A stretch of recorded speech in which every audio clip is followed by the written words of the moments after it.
কৃষ্ণ কথাইতো অমৃততু কৰি স্বাদ শুনো সুত শুক পৰি শীতৰ সংবাদ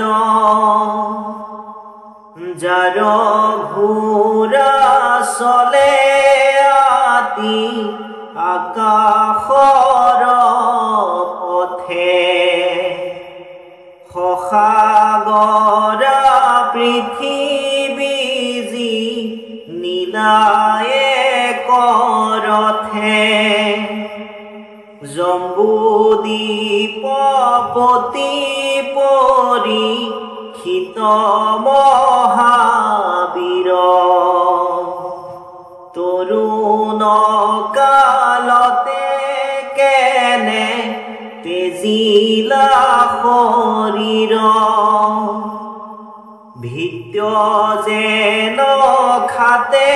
পৃথিৱীৰ ৰাজা যত কৃষ্ণত ভকত তেন্তে মহাভাগৱত হৰি স্মৰি জীৱতে কৰিলাতনো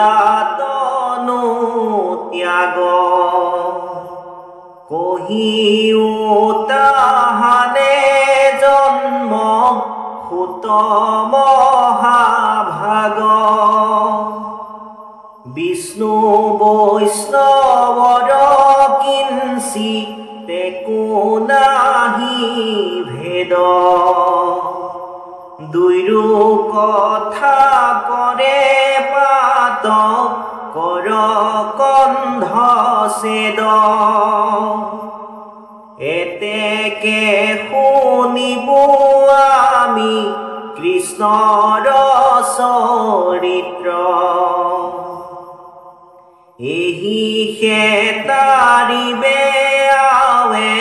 দুৰ্ঘোৰ কলিত দেৱৰো দুৰ্লভ শোক মুনি মহাভাগ কিমতে পাইলন্ত পৰি শীতে তাংক লাগ বৈকুণ্ঠৰ শাস্ত্ৰ যিটো বেদান্তৰো তত্ত্ব হাত দিলে কৈলাসীটো মহাভাগৱত কিহেতু ৰাজাক আহি দংশিলে তক্ষকে পাইলা গতি ভাগৱত শ্ৰৱণ মাত্ৰকে বৈষ্ণৱৰ বৃত্তান্ত শুনি বাক ইচ্ছাই আছে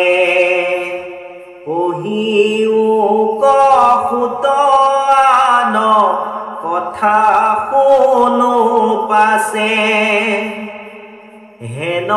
শুনি সুতে বিনা অন্তয় বনত আমি অকুলিন হেন আছিল মনত তোমাখাৰ প্ৰশ্নে ভৈলো আজি সি পবিত্ৰ শুনা যেন জানো কহো কৃষ্ণৰ চৰিত্ৰ সাৱশেষে কথা কোনে কহিবে স্বৰূপে যেন পক্ষী উৰয় পখাৰয় অনুৰূপে সেহি মতে যত মান লয়ে মোৰ মতি বৰ্ণাইব কৃষ্ণৰ লীলা তোমাত সম্প্ৰতি গ্ৰাম কথা কথনে লীন হোৱে বাণী তাক শুদ্ধ কৰো কৃষ্ণ কথা কব খানি কৃষ্ণ চৰিত্ৰত মোৰ মহালাভ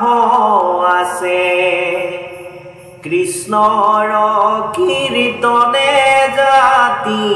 অজাতি নবাছে বৈকুণ্ঠৰ শাস্ত্ৰ ইটো মহাভাগৱত যেন